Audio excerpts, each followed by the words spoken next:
Okay. Good morning, everyone. Welcome to the Thursday, January 9th, 2025 Otero County Commission meeting. I'd like to call this meeting to order and have a roll call, please. Commissioner Marquardt? Here. Commissioner Malley? Here. Commissioner Burrell? Here. And Commissioner Burrell is going to lead us in invocation. Good morning, everybody. Thank you for being here. Father, I ask you to open our eyes to see your will, open our ears to hear your direction, open our mouths to ask the right questions, and open our hearts and mind to make the decisions to move our county to be a better place. Amen. Amen. If you'll join us in the pledge. I pledge allegiance to the flag of the United States of America and to the republic for which it stands, one nation, under God, indivisible, with liberty and justice for all. I salute the flag of the state of New Mexico, the Z is symbol of perfect friendship among united cultures.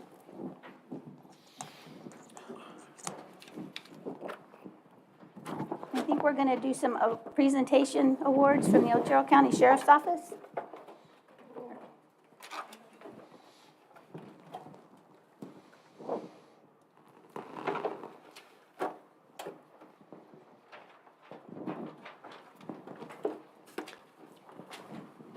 Good morning, Commissioners. Good morning. David Black, Otero County Sheriff. I was going to do it just a little different today because I have 24 people that will be recognized, and I don't want to fill up the room with 24 people. So, basically, what I wanted to, I've got some awards, some recognitions that need to be done, and I would like to do it in front of the commission, with the commission approves it and everything. So, I'd like to try to maybe every meeting, if opportunity presents itself, to have a couple of these awards presented. I've got a stack of stuff that needs to be done. And there's some that I've got a lot of deputies that would be on a specific award, a scene, something like that. So we've even talked about if I got 10 people, instead of bringing them in here, I may throw them up at the training room and have them appear on Zoom and stuff, so that we don't take up a whole lot of chairs and stuff. We don't mind a bunch of deputies That's sitting right. in here at all. Get to my paper here. This one today, what I would like to do is I'd like to recognize a bunch of the deputies that I got a bunch of certificates that I brought one with me, and I'll present the rest back then. But I wanted you guys to see that this certificate of appreciation was given me by Lincoln County Sheriff Mike Woods to recognize the deputies who volunteered to help with patrols during the recent South Fork and Salt fires in the Ruidoso area. Again, today I did not bring them all in, as I want to fill up the room, but the certificate is presented to the deputies of Otero County Sheriff's Office for performing a significant act of service during the South Fork and Salt fires that is deserving of special recognition and exemplifies public service. We thank you for your assistance. The deputies that will be receiving this are going to be Juan Carlos Hernandez, Yvonne Martinez, Maricela Lopez, Roger Schoolcraft, Ben Clark, Benito Ball, Peter Villa, Jacob Diaz, Christian Hinojos, Roberto Angiano, Dwayne Herrera, David Kirkwood, Montana Madrid, Greg Louder, Preston Woods, Alex Rankin, Robert Wells, Randy Aguero, Detective Sam Montoya, Sergeant Chris Coley, Sergeant William Garza, Sergeant John Cragen, and Sergeant Jesus Hernandez. When Sheriff Woods brought these and talked to me, he didn't expect a lot of help, but then we had a whole mess of them volunteered to go up there and help out. So he was very appreciative. He said they'd have been in trouble if we hadn't come and helped. So not only us, but we had deputies show up from Travis County and Eddy County. So he actually presented same certificates to their agency for all their help. So like I said, I just wanted to give these guys some recognition. They didn't have to do that, but they did.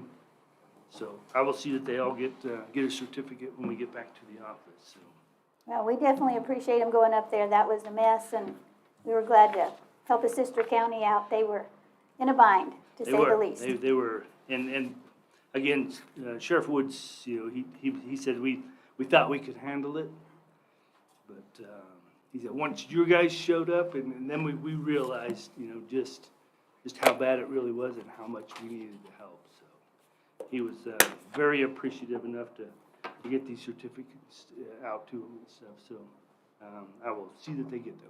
Yeah, certainly thank them for us too, because will. we appreciate that, and we know they didn't have to do it. And I know it probably wasn't fun, but I'm glad they did it. It was difficult, but they volunteered to do it. That's how much I wanted to go and do it. So. Yeah, we appreciate that very You bet. much. You bet. So, and thank you for your work in that too. I know you went up there. Yeah, we Did some work. spent a few hours up there trying to help out. That was a mess. So. Yeah. Yeah. All right. And I'll see that they get those. Do we want to move into my report, or you got something else? We've got to approve the agenda first. Cool. And then if you want to stay sitting there, you can do I that. can do that. Okay, we need to pull a couple of things. We're going to pull the number 13 from the consent agenda item, and then number 22 and 23 from new business. Second it? All right? All in favor?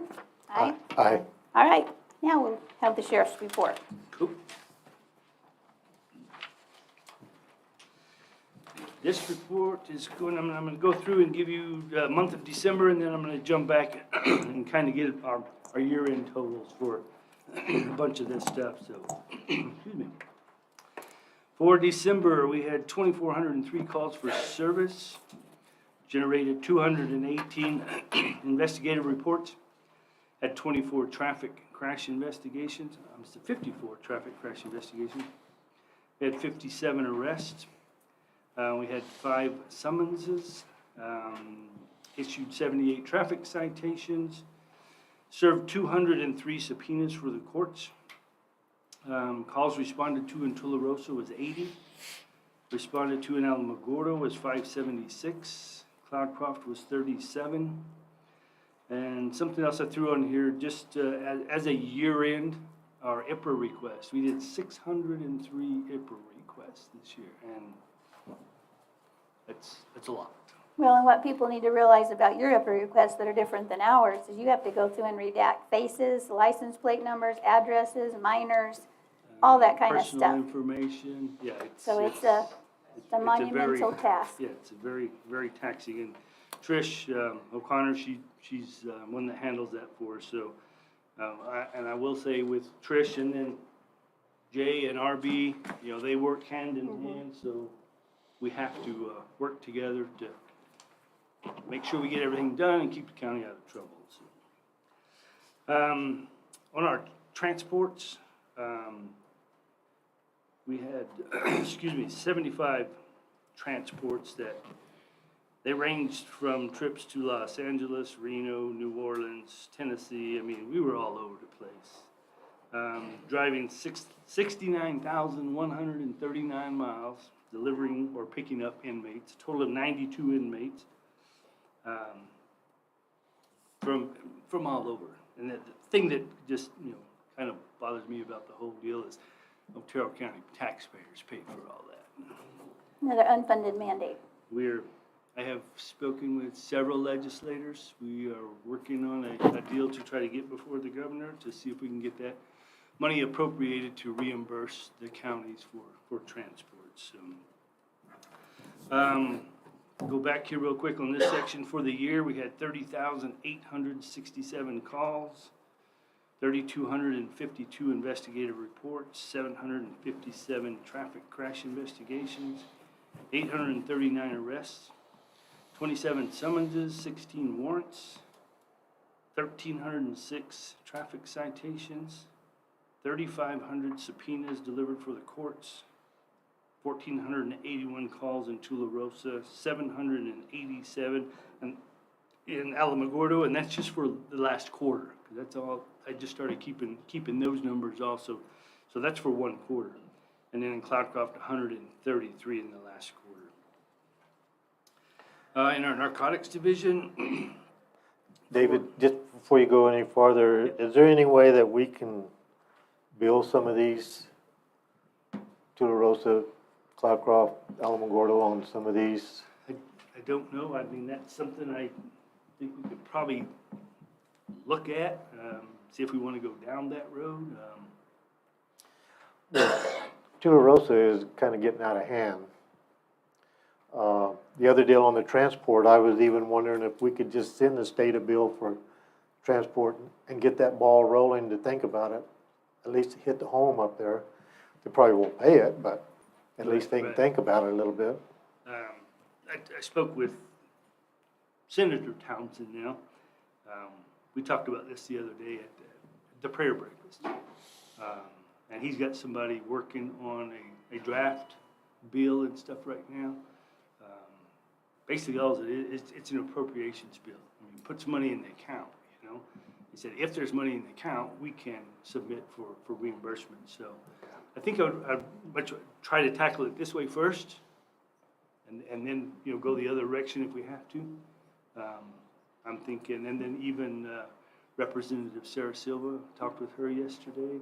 She's good with it. She will help support it and see if we can get some money appropriated to reimburse for all the counties.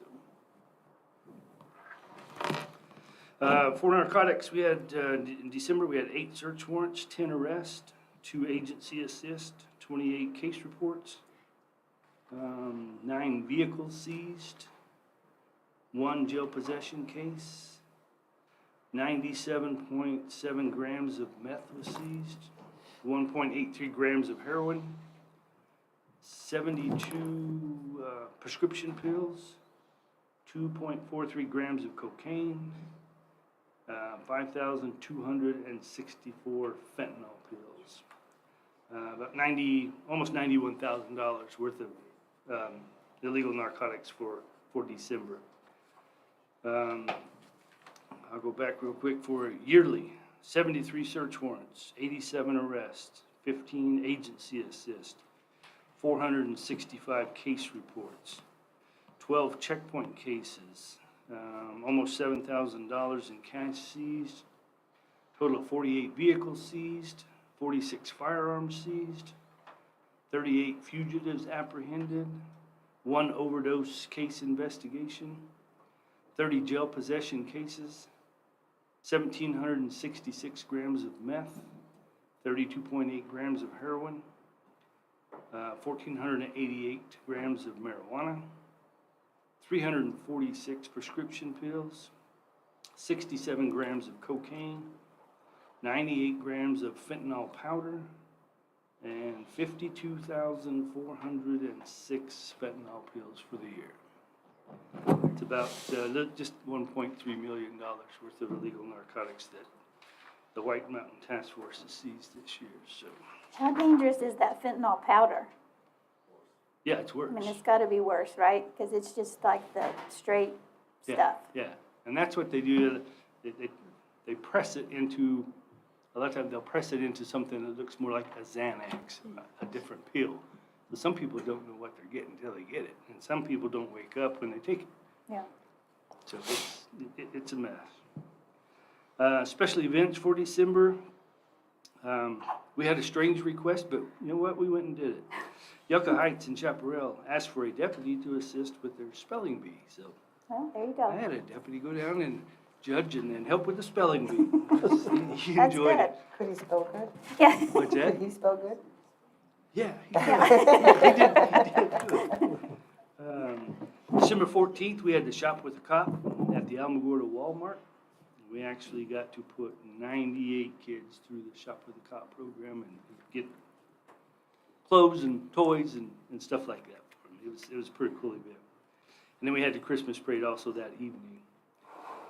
This year we had that Christmas fiesta in Chaparral on December 21st. It was a first year type deal and everything went real smooth. No issues at all with them down there. They were just very thankful we were there. So, come the 1st of February in our training, you know, we had talked about updating our policies and all that. So all that's done now. We were hoping to get started the 1st of January, but it's going to be the 1st of February. We'll now start pushing out all these policies and stuff. And I said, we'll do them like 5 at a time. With the deputies, they go through, they read them, they gotta take a test afterwards to make sure they understand what that policy means and how to implement it and everything. So we will start those about, every 2 weeks, they'll get some new policies and stuff. So this way we can make sure that they got the policies, they read the policies, they understand the policies, and now they need to adhere to the policies. So it'll be pretty good to get going on that. In our Manning, we had Deputy Woodring, Ariano, and Guzman. They went to the Hobson Academy. They all three graduated. They did very, very well. I was impressed with the product we got from the Hobbs Academy. I think the training aspect over there is a lot better than what we were seeing out of Santa Fe. So I think they'll start their 16-week FTO. 2 of them we had to take 2 weeks off, and they had to go do their military training between graduating the academy and starting the FTO program. So, They should be in good shape. oh yes. So, but they'll be back here pretty quick. I think the 13th is when they will start their FTO program. Let me see. We had 3 deputies that were in the pre-academy training to go to the academy in January. 1 of them resigned the other day. The other 2 will start the academy at the end of the month. Matter of fact, 1 of them is in Hobbs right now, doing their physical fitness assessment. We also had 2 other deputies resign, 1 going to another agency, and the other decided that law enforcement was just not his game. So he decided that now instead of down the road when we got lots of time and money involved. So we totally support him on his decision. He just said it wasn't for him. And then I know you guys probably heard Roger Schoolcraft, he resigned as the chief of police. He's now employed with the Otero County Sheriff's Office again. And he is a mountain deputy doing the same thing he's been doing for years. So we are glad to have him. He's back at home. Yes, we are glad to have him back. He's playing in the snow right now. We do have 3 lateral transfers in the background phase right now. We got 1 from Carlsbad, 1 from Eddy County, and 1 from State Police. We get those done. Hopefully by middle of February, we should have all 3 of those on board. So as it stands today, I have 2 vacancies that need to be filled. We do have a physical fitness starting in March. I think it's the first week in March. We'll start testing people for these 2 positions, but we'll see what happens. We've had some really good luck with lateral transfers lately. I get some more laterals walk in the door, I'll plug them in. So we'll get them going. Vehicles, all the Tahoes are out now. Well, I take that back. We got 2 that we had to take back. They're putting some LPRs in these 2 units. So as soon as they get done, then all the Tahoes that we have will be upfitted and in service. As soon as those are done, the 3 ACO trucks that I have, they're all striped, ready for equipment. We'll get those started. And that is it. The other thing I had was the awards and stuff. So that is it. I will stand for questions. Been busy. It's been very busy. Very, very busy. I come down the mountain this morning. My guys are going 10-8, and they're humping calls in Alamogordo, helping them with some burglaries up on Scenic and stuff. So. David, I'm gonna let you know, I don't know if you do this or Sean, but next Wednesday, Sid from the County Extension Office, we're gonna meet at Matt's office for a work deal on planning for the emergency, planning for disaster deal. If there's a fire, fairgrounds, this last deal, Sid has concerns that it wasn't quite run correctly, so we're gonna meet out there and go over all the plans. If you're interested, you're more than welcome to, which, after you said how you went and helped Ruidoso, I think it would be a very beneficial to you. Wednesday at what time? Wednesday at 1 o'clock at Matt's At the conference EOC? room. Do what? At the EOC? Okay. We can be there. If I can't be there, I will have somebody Any of there. y'all wanna come, you're more than welcome. Okay. We just need to let them know. So there'll be a quorum. Yeah. I will be in town. That is not a problem. We can have somebody there. It just, I talked to Sid for a little bit out there, and he just wants to make sure, he's really concerned this year with the dryness and everything, so he just really wants to be prepared on his end down here, But so. that give me a chance to talk with him too. We've even talked with him about, some training and stuff. I would like for him, he does a training for, say, a cattle truck tips over.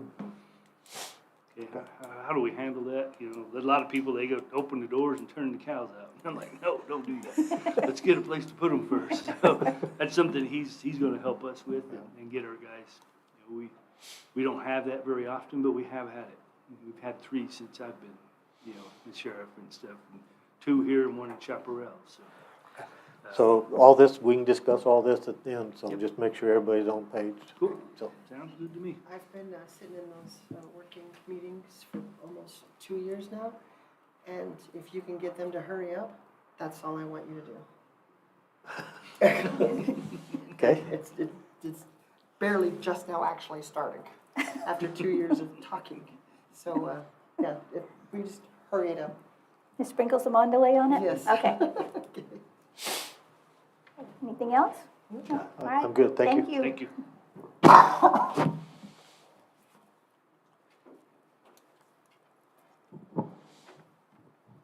Need sunglasses for that jacket.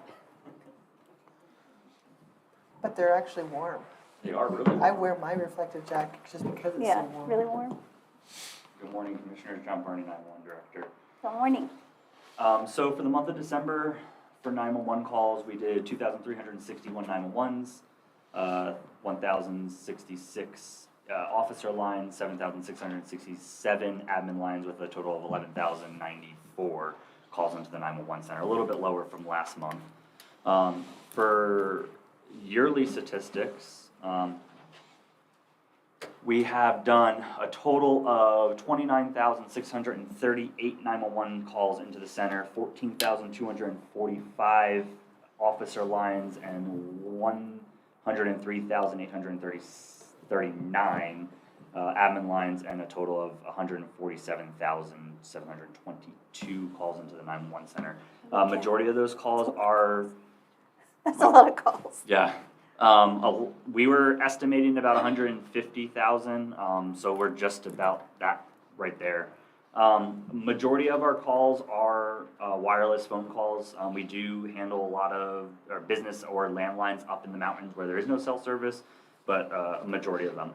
We did go up this year in call answer time. Last year we were about 94% average answer time, which we have to answer calls within 15 seconds per NFPA.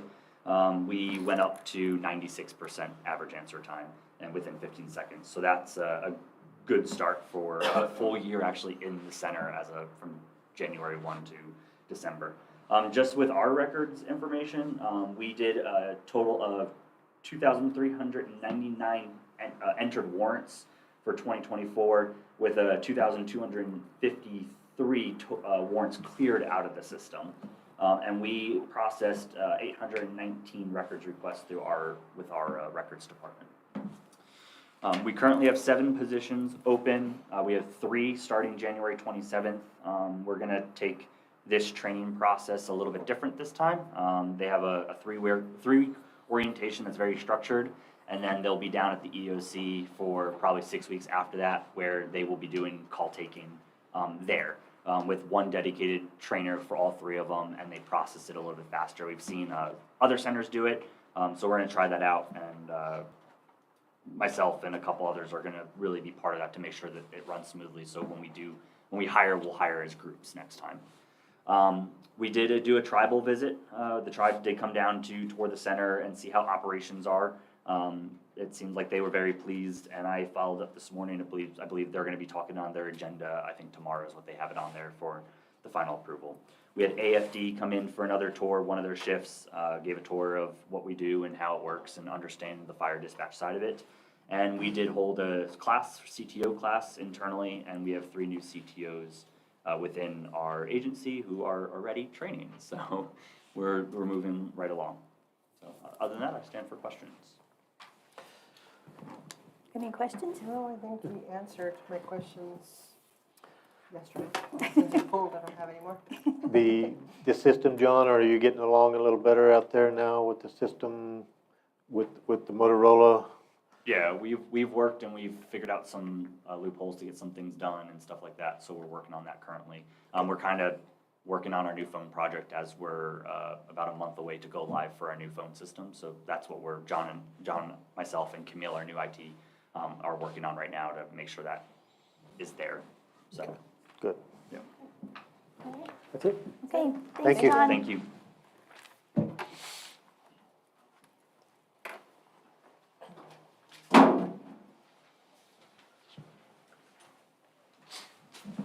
Morning, Commissioners. Matt Clark, Emergency Services. Morning.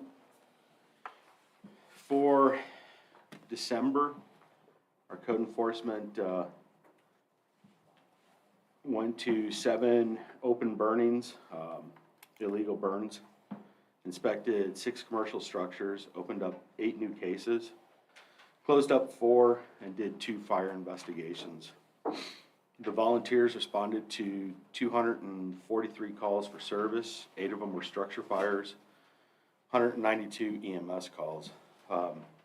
With the holidays, there was no recruiting that I was aware of for the volunteers. A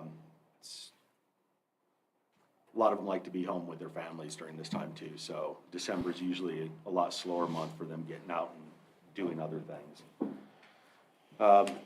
We put forth 4 buildings to be tore down last year, and we were able to do 2 of them. One of them was bought the day it was scheduled to be tore down. Someone bought it and has started repairing it and making it livable. And another one that we'd put on the list, they are just about done doing all the repairs, and they are actually living in that home. So it's moving forward, which is a good thing. We had that meeting last month with the Dunnigan community. I think it went well. I'm hoping they understand some of the process a little bit better.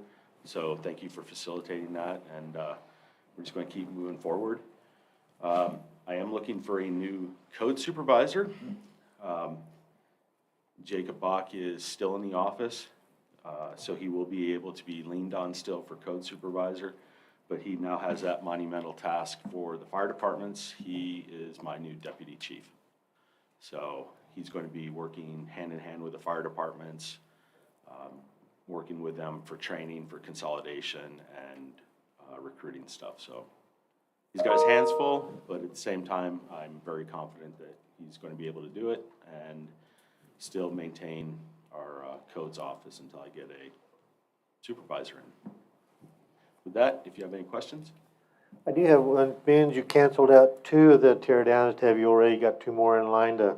We were hopeful to have 2 for this meeting, but we'll have at least 2, if not 3, on next meeting. We're looking at Chaparral and Oro Grande, just so that they aren't feeling like they're being left out down there, and everything's up here. So, yeah, we're still, we have a long list that we can do. Has the sheriff gotten involved on the cars in Dunnigan that are on the easement? I'm not sure. Ah, I didn't see you. I didn't see you there. Good morning, Commission. Good morning. Congratulations on your new position. Thank you. I look forward to unity within the fire departments and that being your #1 goal. Absolutely. Okay, Absolutely. Thank you. So the vehicles in Dunnigan, we were able to get him to move the junk vehicles that were in that easement. The only thing that he has now in that easement are the vehicles that he is using. and one trailer that he's using to move the vehicles around. And we still don't have any compliance with him getting rid of the vehicles, but that has a court date set for next month, so hopefully we get some more traction with that. But when I went and talked to him, he agreed to move them, so I didn't involve the sheriff's office at that point. Making progress. Okay, thank you. Oh, did you have something? Yeah, one more thing, Matt. On our meeting next Wednesday, should this be a first progress meeting, just get the county together and then invite the Forest Service to come in and implement on the plan, or do we want to invite the Forest Service We can invite the Forest Service to, on this yeah, first one? absolutely, because it'll be a broad, planning. Okay. We'll invite you in just a few minutes. Yeah. All right, Okay. yep. Okay, all right, thank you. Thank you.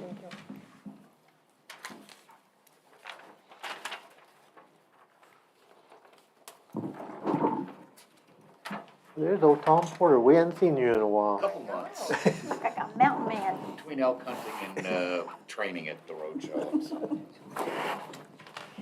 Glad to be back. So for the month of December, we did pretty much a countywide blitz on pothole patching. I know we spent about 3 weeks down in Chaparral. Did right at 15,000 pounds just in Chaparral, 15 ton alone in Chaparral for patching. And up in the mountains before this weather hit, we wanted to make sure we got a lot of that done too. Working the mountains for the brush, and now that we got some moisture, it won't be near as scary up there, trying to get some of that chipped up. Working a bunch of the side roads up there. Had 2 minor storms. Again, we had the training that we had. We're working on the fiscal year 2026 for the chip seal projects. We just finished up the paperwork for 24, and we're working the certs for 25. Did a co-op with NMDOT to clean up that rock stockpile they had at the intersection of 82, 54, 70. They gave us all that material for hauling it off. The new grade all came in for the ditch crew, and we lost 2 graders this last month. One lost an engine, and one lost the arch, cracked in half. Were they lease ones? No, they were older ones out of the early 90s, late 80s. There were 2 of our reserve plow. Arch meaning frame crack? Yeah, from the cab up to the front axle, yeah. So we're down 2 of our snow plow graders right now. Not good. You always kind of drop those bombshells on us. Tom, I'm a little, what's the story on that road down there in Crow Flats they're trying to get the grants for? Is that the road that was asphalted that's so nasty? That is the original part of 506, and looking at it on a map, it doesn't quite do it justice because it makes a big C around one of the ranches. It looks like 506 goes straight. It's the chip sealed portion that was done for the Seneca School Right. back in the 70s and 80s. And it hasn't really, other than Lonnie patching it for the last 20 years, has not had any maintenance. And it, you know, they're trying to get a grant to get that repaved, basically from the Texas line north. It's quite a few miles. It's like 18 miles. That'd be kind of pricey. Yeah, that's one of the reasons we need to do it with a grant. There's, logistically, I could go in and chip seal probably 2 or 3 miles a year, but we'd be buying materials out of El Paso. It's the nearest place there's a pit down there. So, Have we ever thought about looking at a mobile crusher and stuff where we could? keep trying to find one, and again with that, then you get into a whole different category with MSHA. Right now, we only need to we don't even need the training to go into the pits. We do the training annually so that we can go into Mesa Verde without having them have to worry about us. If we start running even a portable crusher, we're gonna get into a lot more training, and then we're gonna have to work a lot more with BLM and State Land Office on where we can crush. Well, I was just thinking about down there to where we could make our own material. And that's one of the things I'm working on, trying to find one of those. We do have the small one that the Forest Service is doing has done an MOU with us that mounts on the front of a loader.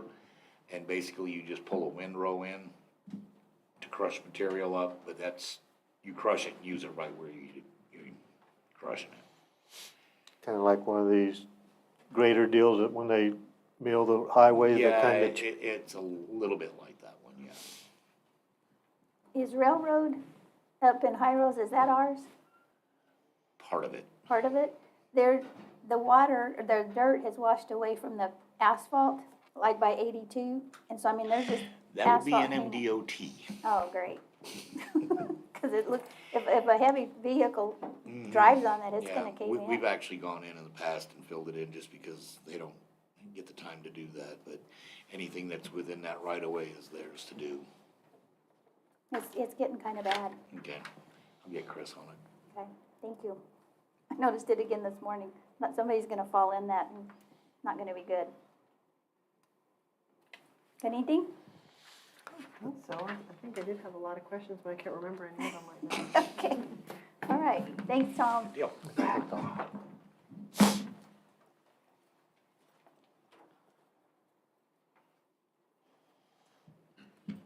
Good morning, Commissioners. Trent Parker, Project Manager. Good morning.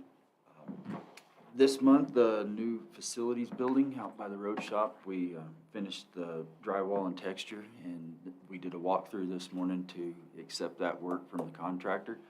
So the next steps will be, facilities is gonna go in and do their own painting and flooring and trim out their electrical and everything. So they're a little bit closer to getting moved in out there. Good.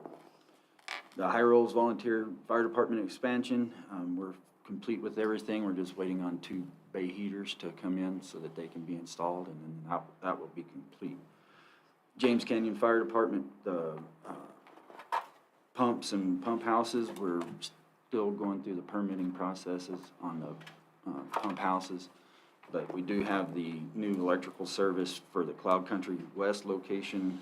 That's all in process, getting ready so that we can put that new service in to get power to that portion of it. Flickinger Center for Performing Arts, the concession remodel, we started that on the 30th of December demoing, and it's well underway. We've got cabinets set. They did templates for the countertops yesterday. We're supposed to see those Monday or Tuesday. And flooring will be in on Thursday, and so we should wrap up right on schedule for next Friday, so that Let they'll the be. popcorn start popping. Yeah. It's looking a little good over Yeah, there. the We popcorn keeps that ship afloat sometimes, so. freshened up some That's paint. right. We got rid of all the yellow that was in there, so. Yeah, it's gonna be great. It's gonna look a little different. Yeah. Alamo West Fire and Rescue, they got the grant for their water storage tanks. We're gonna get those tanks, we've got everything lined up to get those ordered. And foundations are being priced out right now so that we can move forward to get the foundations installed. The Otero County Prison, I spoke with you guys last month about the issues we were having on phase 1 of the roofing project, the shrinkage and everything with the coating. After the meeting last month, we met with the regional vice president for Garland, and they offered to originally just do a coating, and we told them that wasn't acceptable. So post the last meeting, they did agree to do a fully adhered, what they call a KEE membrane. It's a little bit different style of membrane, but it'd be a 3rd layer on that roof, and that's in lieu of a full tear-off replacement, which would be impactful for the facility itself and major impact to the company, because nothing's wrong with the membrane, it's mainly the coating. But they did agree to go in and put a new membrane over the top, so we're going to be working on getting that complete here pretty soon. That membrane, is that like a TPO? It's similar, but it's not a poly-base membrane, but it is a single application overlay. Mechanically fastened, or is it a glue down type? It's a fully adhered glue down, or cold adhere, so it won't have the VOCs or anything like that could be ran through the air ducts or anything. It seemed like an acceptable solution, and this actually carries a longer warranty than what the original roof was. And this won't be any cost to the county. I like it. Took a little work, but we dug our heels in and wasn't accepting anything less than them to stand behind their product, which they have. They're a really good company to work with. Last but not least, the first time we get to report on this is the Otero County District Courthouse. We are officially finished with programming in the schematic design, and as of January 4th, it was advertised for request for proposal for our construction manager at risk. And so February 10th is the deadline for proposals for that, and after that, the committee that we've put together will review those proposals. We'll go in and do interviews of the offers, proposals, and of their companies, and try to make a selection for a CMAR for that project. And that will be on your March agenda for approval. I read that bid, and I had some questions about that bid. So it's basically just like a project manager for the judicial complex, is what that bid is for, or is it for a contractor? It's the contractor to work with the design team through the design, and then that same contractor will go into building. So what's a little bit different on this is instead of finishing a design, putting it out for bid, they actually get to work with the designer, and there's been an established, what they call a maximum allowable construction cost. And so it's their task to keep that within that budget for when it's ready for construction. And then once it goes into construction, they're the ones at risk for keeping it in that budget. Amy, it eliminates a lot of change orders and stuff because it's a coordination through the whole design. So where they already see the problems that the designer doesn't. So it's, in the long run, it should save us money. So it's kind of a good thing, I think. And it's not a new practice. It's been used a lot on bigger projects, and from what I've been told, Arizona uses it a lot, and they've been happy with it. It came recommended to us by the architects that were selected. And so it's a new practice for us, but from what I've researched of it and what RB's looked into it, we're very confident this was the direction to go for this project. Makes sense. If you got questions, get them ironed out before we start. And it's Setting been, up walls. just getting the RFP's been a pretty good process. So I'd like to recognize our Chief Procurement Officer, Wendy Robinson. She put a lot of work into this. This has been a pretty major undertaking. There's well over 100 pages involved of documents just for this request for proposals. So, but it's been going great. Good. Yeah, I'm excited. We're doing our very best to mitigate problems before they arise. We're involving all stakeholders that we can identify in the planning and designing and into the construction phase, so that we don't get the thing built and find out we needed a maintenance closet here or, IT room here. So, we have buildings and grounds coming into the meetings. We have the Sheriff's Department consulting. We've had the Public Defender put in some input, and the DA. That way we actually get the product that our justice partners need and that our community needs. Yeah, that was all part of the programming and schematic portion of it, and that took a little bit of time, but now this process will also be expedited. Last communication with the architect, they think we can be out to construction by June. And complete by the next June, right? It's gonna take a while. This is a little over 40,000 square foot buildings. Yeah. It's a little bit of a process. Yeah, it's a lot. All right, is that it? Yeah, that's all I got. Anything? right, thank you. All right, thank you, Trent.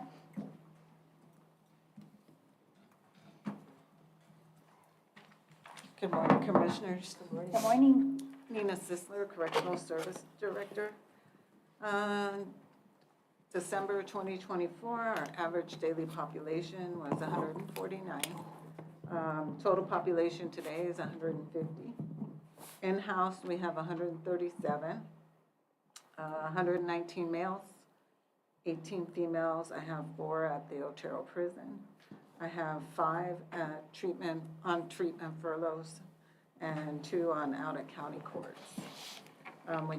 We're down to 2 juveniles, better than 8, so thankful there. Video courts, we had 41 municipal courts, 125 magistrate, 125 district, and 4 out-of-county courts. In person, we had 12 district court and 10 magistrate. As far as vacancies, I have 2 new officers starting in January 27th, 1 part-time, 1 full-time, so it would bring it down to 13. I do have 1 resignation the middle of February, better opportunities, plus he commutes from El Paso. So he had an opportunity, so not on bad terms. And I have a part-timer that wants to go full-time in February. I couldn't split that. We had 6 males transported to the Central New Mexico Correctional Facility in Los Lunas. We had 2 females to the Women's Western Correctional Facility in Grants, New Mexico. 1 male transported to Western Correctional Facility in Grants, New Mexico, and we transported 1 female to Women's Recovery. And that is it. How are you doing with your transportation? Is the sheriff's office still helping, or are you guys? I only have my supervisor, and that's it. And so there's 10. They're not line officers. They're just my transport team. So my immediate staff is so I'm hoping to get us some applications this year. Good, okay. I hope so. So I went to the KOCB meeting the other day. That was a board meeting. That's Keep Otero County Beautiful. Right. And then I talked to you after that. They are entertaining, asking for you to see if there's any on the inmates where it could come out and help on some of these cleanups. So RB's on that committee, but I think he left before that subject came up. So they're probably going to be contacting you on that. Okay. So you might kind of keep that in the back of your head and start thinking about it a little bit. I know you said you had some problems with high risk or danger. Yeah, we have a lot of high-risk inmates right So- now, males especially. I could send females out. I'm sure they wouldn't mind getting out of the facility and working. So anyway, kind of, like I say, kind of start thinking about that. So, Okay, sure will. thank you. You're welcome. Good. All right, thanks, Nina. Oh, sorry. That's all right. Good morning, Commissioners. Good morning. My name is Mark Pentecost. I'm the new Deputy Forest Supervisor on the Lincoln. So I'm recently arrived here. I came from the Tongass National Forest in Alaska. So In I can tell you I'm Alaska. very happy to be in Otero County, New Mexico. Good. I wanted to give you a couple of And you updates. brought the snow, thank you. Ma'am, You brought the snow with you, thank you. it did, it followed me here. Yeah, I want to give you a quick update on the South Sacramento Restoration Project. It's, I think you're familiar with the EIS and the environmental impact statement. It was published for a 30-day notice on the 17th of December. And so next week will be the end of that objection period. And then depending on how many objections we get, hopefully it won't be painful and we'll be able to conclude that in early February, that project. So that's a very big project. It's been ongoing. The planning process has been ongoing a long time, which you're probably aware of, but it'll impact a lot of fuel reduction, range, and forest improvement, timber improvement sorts of things. So it'll probably take 10 or 20 years to complete the whole project, but we couldn't do it all at once or afford to do it all at once anyway. The other thing I wanted to tell you about, you may have seen in the news, Penasco least chipmunk was listed as an endangered species, which is the highest order of protection. And along with those designations, which actually becomes official today, there are critical habitat areas that are designated that have to be managed in particular. So all of those areas of critical habitat that were in Otero County were removed, along with the areas within the Mescalero Apache Reservation. So that whole critical habitat will be in the White Mountains in Lincoln County. Yeah. So my specific responsibilities will include all the Sacramento district, all the natural resource issues. So if there's ever anything that you would like to have an update on, if you let me know prior to the meeting, I'll do my best to keep you informed. I know the Gosses have their AOI meeting coming up soon, so we'll be attending that. Good. Good, I look forward to that. So I don't know if, you heard me talk a little earlier about this meeting next Wednesday at 1 o'clock at the Emergency Center. I don't know, you might want to talk to Jason to see who would like to attend that, if he even wants to attend. You're probably new to the program, so I don't know if you've seen the plan or have heard of it, so I don't know who they have up there that would be good to. It's just a planning deal, making sure we're all on the same page. I understand, would be, we can help support that, it's no problem at all. There are plenty of fire planners, and J.W. McCoy, you may know, he's the primary fire staff officer, and I'll get with him about that. Okay. And I'll follow you up with an email. Excuse me? I'll follow it up with an Okay. email for you. Okay. The other thing I was gonna ask you, Tom, also, have we got I don't know when the new year starts for the inspections on the dozers and stuff? Could you follow up on that for us, please? Sure. Is this inspection related to invasives or something, or what? This is our road superintendent here, he can, Okay. Tom, Hey, Mark Pentecost.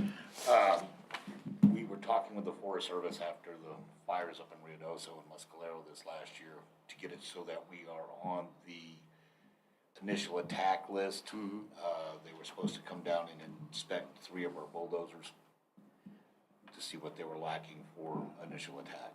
I see. Okay. yeah, there was a little incident that didn't go well last year on that, so we wanna make sure we're set up if it happens again. Okay. All right, okay. Thank you. Welcome to Otero County.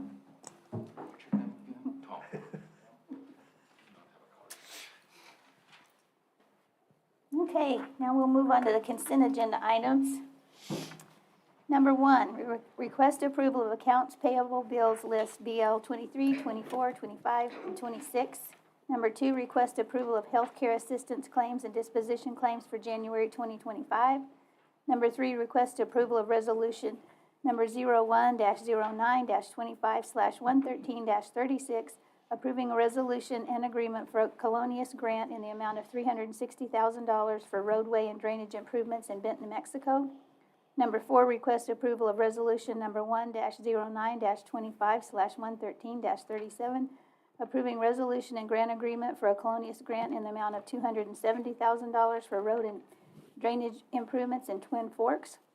Number 5, request approval of resolution number 01-09-25/113-39, an agreement authorizing an application to the Department of Finance and Administration to participate in the local DWI grant distribution program. Number 6, request approval of resolution number 01-09-25/113-40, budget adjustments January 2025. Number 7, request approval to award RFP 25-005 lease management of High Rail Senior Center to Sacramento Mountain Senior Services Incorporated. Number 8, request approval to award RFP 25-008 on-call architect services as a multi-award Desert Peak Architects, Bohannon, Houston Architects, ASA Architects, and Wilson and Company Incorporated. Number 9, request approval of an agreement between Otero County and Management Associates Incorporated for assistance and advice regarding labor relations. Number 10, request approval for fire departments to apply for the Staffing for Adequate Fire and Emergency Response Grants through FEMA. Number 11, request approval for fire departments to apply for assistance to Firefighters Grants Program and Fire Prevention and Safety Grant through FEMA. Number 12, request approval to donate excess ambulances to the City of Tucumcari from the Otero County Office of Emergency Services. I just want to make a comment Okay. about the Tucumcari donation. That county really needs our help and support. Yeah. I'm so always happy to see this. Yeah, come yeah, they across. do. You know, for the emergency services, the fire departments, everything. So that is just a wonderful thing Yeah. to be able to do. That's good. I'm glad we're able to help out. All right, anybody want to make a motion? I'll make a motion to accept. All right, all in favor? Aye. Aye. Okay. Schedule citizen communication, Otero County Community Health Council report to go over its mission, action teams, health equity, and areas of priority.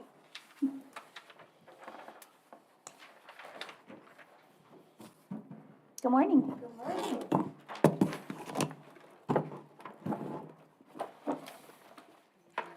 morning, Commissioners. Good morning, everyone in the room and watching online. So we do have a PowerPoint. Okay. You guys should have a couple of attachments. You should have our shift action plan, our staffing plan, as well as our fact sheet. Okay. Are we gonna throw the?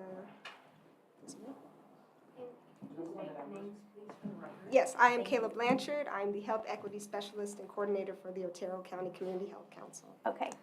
I'm Denise Williams, and I'm the Community Liaison for the Otero County Community Health Council. Okay. Welcome. Thank you.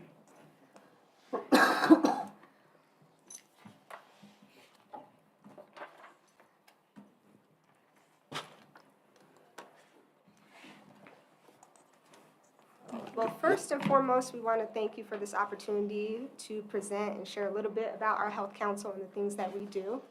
So first, we're going to start off with a brief overview of the Health Council, going over our mission and our vision, as well as just give a little bit of historical context. So if you could advance to the next slide, please. Thank you. All right, so our Health Council has been active since 1996. In 2019, the New Mexico legislature replaced the Maternal and Child Health Plan Act with the County and Tribal Health Councils Act, which aims to improve New Mexicans' New Mexicans' health by supporting community-based health planning that addresses local health needs and priorities. With our partner entity, the Behavioral Health Collaborative, we promote our county's residents' health and well-being through broad-based community involvement. So we envision Otero County to be a place where everybody has a fair and equal opportunity to be as healthy as possible. And in order to achieve that vision, we promote programs, practices, and policies that advance health equity. And health equity is a broad term, but we follow the CDC's definition of health equity, which is it is achieved when everyone has a fair and just opportunity to achieve their highest level of health. So our mission and vision is very closely tied to that definition. And if you'll advance to the next slide, we have our priority areas. Our Health Council is comprised of various subcommittees or action teams, as we call it, as well as partnerships. Here on the right, we have our local collaborative 12, or LC12, as we refer to it often. Denise here is the LC12 coordinator, so she'll be going over that more in depth in the subsequent slides. Next, we have our Community Awareness Resiliency Engagement Action Team, and that team promotes activities to increase awareness around mental health, substance safety, and childhood trauma through outreach and education.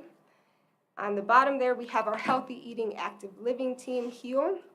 They promote physical activity, nutrition education, diabetes education, and they promote access to healthy foods. Last year, they combined with the 100% Otero food sector, and so they're very involved with initiatives like the community gardens. Our last action team is the Health Equity Action Team, or HEAT for short. We promote civic engagement, and we strive to identify and address health disparities within our capacity through community organizing.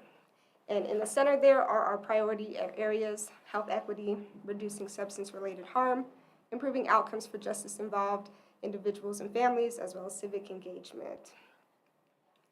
And we also have an emphasis on behavioral and mental health.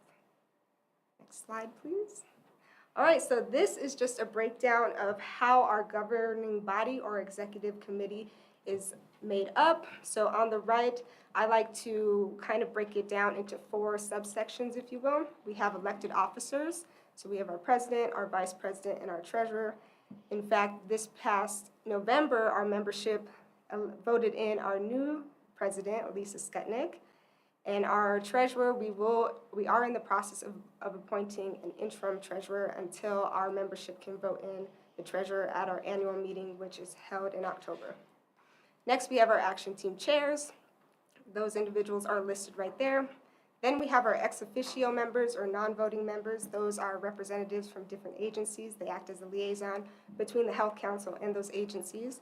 So first we have Maureen Schmidl. She is our Health Promotion Specialist. She is our liaison to the Department of Health. Then we have the Counseling Center, who is our Health Council's fiscal agent. And then lastly, Amber Mayhall, as you all know, she is our liaison between the Health Council and the county. Then we have our contractors. We have 3 part-time contractors.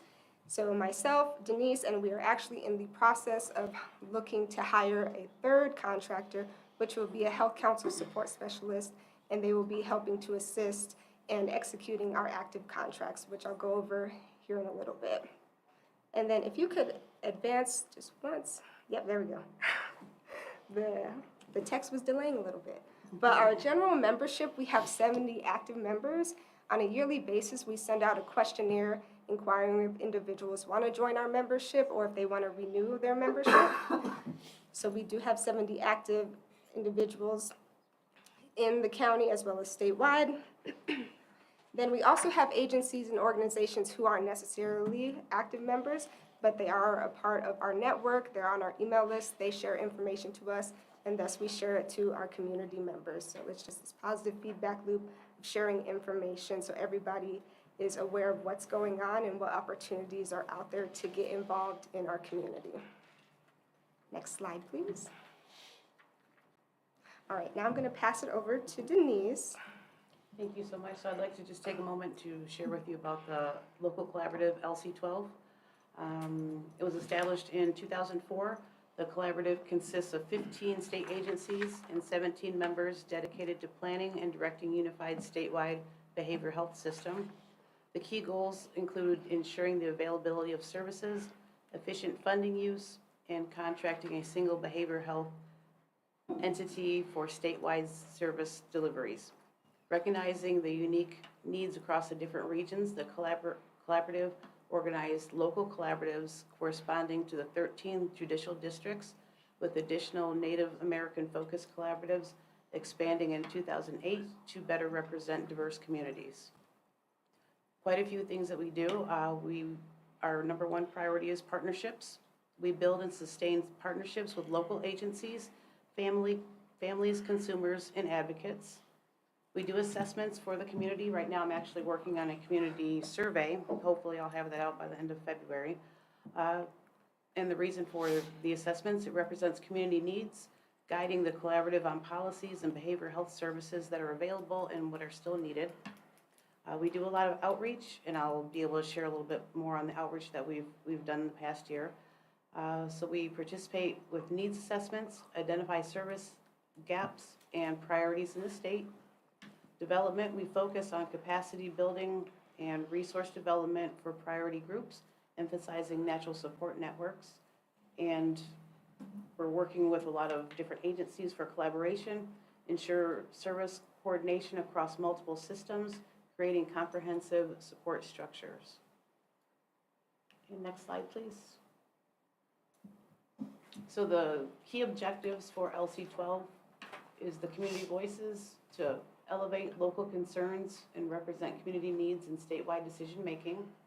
We're doing the needs assessment, as I was touching on as far as the survey, to collaborate on local and state assessments to inform behavioral health planning, capacity building, support informal and support structures, and coordinate across health systems, cross-agency collaboration, strengthen networks between health and human service agencies to serve individuals effectively. In our current partnerships, we're working very closely with Lincoln County Community Health Council and the Mescalero Apache Tribe. And the next slide, please. And recent highlights, our team has engaged in several recent outreach events, enhancing our community presence and building partnership with Lincoln County Community Health Council and Mescalero Apache Tribe. We do hold a monthly meeting for the LC12. It's held on the first Thursday of the month via Zoom at 3 p.m. It's providing a platform for community input and collaboration updates. Sharing best practices during the LC statewide meetings, align goals and planning coordinated efforts, community outreach events, establish visibility through informational booths, workshops, resource fairs, to connect directly with the community members. Outreach metrics, our mental health awareness walk, we had 36 attendees. Our public health open house, there was 27 attendees. Suicide awareness glow walk, we had 261 attendees. And the 12th annual health and wellness fair, there were 626 registered attendees. The materials that we distribute are educational resources, contact information, postpartum depression, resource guide, State of New Mexico House Bill 4 educational handout, the OCCHC fact sheet containing contact information, and a QR code for a meeting link, gun locks, Datura bags, and DOH Suboxone program. And the next slide, please. All right, so now I'm going to touch upon our big contract this year from the Department of Health. So here's just a little timeline and some information on the roles that each agency or entity plays. So first, during the 2024 legislative session, $3 million for county and tribal health councils was included in House Bill 2 General Appropriations Act. So per state law, the Department of Health is responsible for distributing funds to health councils. So on August 27th of last year, our health council, we received an award of $80,977, which again is managed by the Department of Health. The contract is active from the August 27th date until June 30th of this year. And it includes 8 deliverables with various subsections, which you will see in the next couple slides. We broke it down and shared with you what we are working on this year. And our health council, again, is just actively working towards accomplishing these deliverables by really leveraging on the work of our community partners. And I would be remiss not to showcase our partners because they really are the backbone of our organization. They are instrumental in guiding the work that we do. So just a couple that are our partners include, but are not limited to, of course, the Counseling Center, Otero County, 100% Otero, the Mobile Crisis Response Team, the Otero Cooperative Extension Services, the Otero Public Health Office, COPE, our local school districts, and just to name a few. Next slide. All right, so the next couple slides is really just a snapshot of what the contract looks like. And then, so on the right, or on the first column, is just the task description. The middle column are the deliverables that we need to complete. If you look at your staffing plan, that attachment, that is going to give you a list of the selected options for the initiatives that we chose to focus on this year for deliverable number 2, which is provide reports demonstrating coordination with the Department of Health offices to promote and implement initiatives aimed at improving access to care, or access to primary care and/or addressing behavioral health issues. So the minimum was 2 options that we had to select, but we selected a couple. Because again, we're just trying to leverage on the work that's already being done in our community by our partners and our collaborations. We submit CHIP reports, which is that CHIP action plan. We submit quarterly reports just to update them on our progress. And on the last column, you'll be able to see where we are in terms of completing those objectives. So if you'd like to scroll or advance to the next couple slides, again, it's just a breakdown giving you more information as far as what the contract entails. And in fact, we are working towards completing one, which is presenting to our commissioners on our CHIP. So again, we're always working towards completing these deliverables.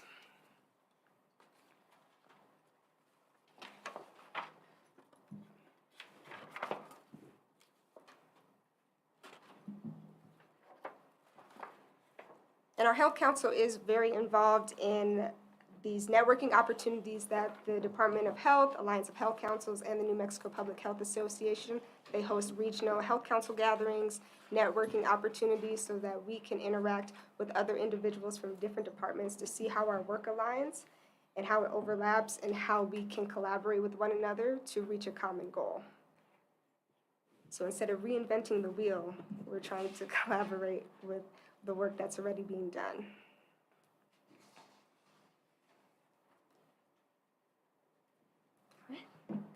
Next slide, please. And if you could advance again, the text is delayed. Thank you. All right, so moving on to our community health improvement plan, a little context with that. So March 2022, 39 county and tribal health councils, we undertook a 12-month local community health improvement planning process, which was supported by the New Mexico Alliance of Health Councils. So the New Mexico Alliance of Health Councils is an entity that provides ancillary support to health councils statewide. They advocate on our behalf. They provide technical assistance, things of that nature. This process was also supported by our Regional Department of Health staff, so health promotion staff. So each health council had to identify community health priorities to guide the New Mexico State Health Improvement Plan. So our health council, we administered a survey to various stakeholders from diverse backgrounds here in the community, and we convened several work groups to prioritize what are our top health priorities. Mental health, housing, and transportation were our top three, and we wanted to consolidate that into one priority, and that's what you see here, which is mental health, and that's including substance use, crisis response, access to care, and suicide prevention, with the focus on drivers of health / access issues of housing, homelessness, and transportation. So it's a lot. But again, leveraging on the work that's already being done and the partnerships that we're already in. Our populations that we're prioritizing include individuals or families that are living with mental health and or substance-related crises, people who are unhoused or with housing insecurity. Next, we have people who are in that gap, people who need that support but they don't qualify, people who are reintegrating from incarceration, and then finally, people who do not have access to reliable and timely transportation. We pulled from several different data sources, including local data, so the 2019 Community Health Assessment, as well as 100% Otero's survey from 2020. And our prioritization process consisted of what is our potential as a health council to address racial and other health inequities? What can we do as a health council for interventions at multiple levels, from local to policy? And then finally, to what extent does it align with existing priorities / community buy-in, investment, again, and I know I might sound like a broken record, leveraging on because we really want to work with what is being done in this community. Again, our partners are the backbone of who we are. Next slide, please. All right, and I do want to say that this chip is a living document. So as you see on your attachment, there are several revision dates. We'll be looking at it again, so as new people come to the table, as we get more guidance from like the Department of Health on how to improve and enhance the document, we're gonna be updating that.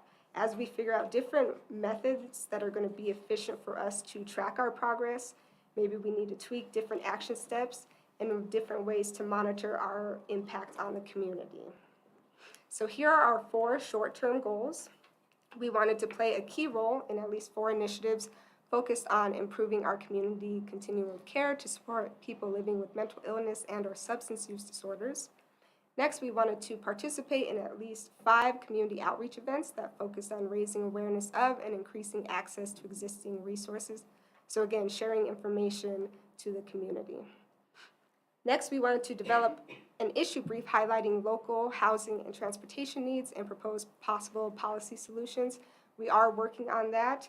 We've convened several work sessions that the Health Council hosted, but we've also gone to different groups that are actively working on it, like the 100% Otero housing group, just so that we can go to where the work is being done and get more ideas and try to see how we can work collectively rather than working in silos. And then lastly, we want to promote civic engagement in a nonpartisan way. I always like to stress that, neutral, nonpartisan way, to at least 10 organizations. Next slide, please. And here are our long-term goals. So by the end of 2027, we hope to conduct a housing and transportation equity assessment and share it with community leaders, partners, decision makers, and then lastly, increase past year's civic participation amongst our health council members compared to a 2024 baseline. We surveyed our health council members last year, and we'll do it again in 2027 just to see if our strategies are effective. Next slide, please. All right, so the next couple slides are just a snapshot of some of our progress between July 2023 to May 2024. During that time period, we really focused on the development and implementation of the chip, so that's why that time frame is up there. So you'll see that we listed the event or the initiative that we were a part of, the date that it happened, and our role. So sometimes as a health council, we are in a supportive role where we help with promotion, we help with planning, but there are other times when we do host or take lead. I do want to make a note that one of our supportive roles that we are very proud of was providing technical assistance during the housing symposium that occurred March of last year, which the hospital and 100% Otero hosted. So then we have the approximate number of attendees for each event or initiative. And then here are just some resources that we share. So a lot of health council materials, but we also distribute gun safety locks, information or resources from the Department of Health, and other resources that we get from our partner, the Counseling Center.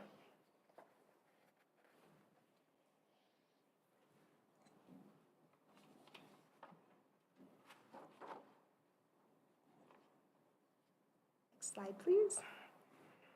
And then there are just some highlights down there. We trained over 100 individuals on nonpartisan Vote ER initiative. We are part of there are several members of the Health Council who are very involved in CIT. And then we distributed over 100 gun safety locks last year. All right, here is a visual of our channels of communication. How do we get that information out to the community? So we host monthly meetings. We host a monthly health council meeting, a monthly behavioral health collaborative meeting, and then our action teams have meetings each month or each quarter themselves. So again, that's just providing a platform to discuss updates, ongoing projects, key health initiatives. It's a great opportunity for community members to do roundtable sharing, ask questions. If we don't know, then we can point you in the right direction. It's just a huge network. It's a hub of information. It's a great vehicle to drive information throughout the community. Next, again, participation in community-based initiatives. So we are actively supporting and amplifying local health efforts. For example, for many years, and including this year, we support 100% Otero's pig count. Many of our members are volunteers themselves, but we also, in our supportive role, we share the information out to the community, to our email list of about 300 to 400 people. So we share information on how you can get involved, the training that's available to become an interviewer, and things of that nature. Next, we have networking, and I would say that that's something that differentiates the Health Council from other groups, is that networking component. Because, again, our meetings, you're able to connect with people from different parts of the state, from all across the community. You're able to make connections and work together. So we really push networking. We do it virtually a lot, but now we are starting to get into planning in-person meetings, in-person networking events, because we listened to our members. They said that they would like to have more in-person events to network face-to-face rather than virtually. So that's something I feel distinguishes us from others. Of course, we utilize social media. We have Facebook, we have a TikTok, hoping to reach a broader audience. We post information that is sent to us, training opportunities, event announcements, things of that nature. In the last 28 days, we've had a reach of 361 accounts on our social media, and we're always looking for ways to enhance our presence on the internet. And lastly, of course, our email blast. We send several emails, so I am sorry if you are on the email list, because I send a lot of emails. But it's good information. But people are sending that to me and asking us, can you share that to people, right? You learn a lot. It's a lot, and I try to consolidate. I try. I really do. But it's... Check our emails. We've got 20 emails. Yeah, so Yeah. it's the OCCHC coordinator, so if that's us. But again, we want people to know what's going on in the community. We want people to get involved, because our thing is the more people that are at the table, the better the outcomes are going to be because of the experiences that people bring, the different perspectives. And we learn so much from the group of people that are in the Health Council. Next slide. And here are just some testimonies on our community impact. When we sent out our questionnaire inquiring about membership, we asked this question: how can our Health Council help you achieve your goal?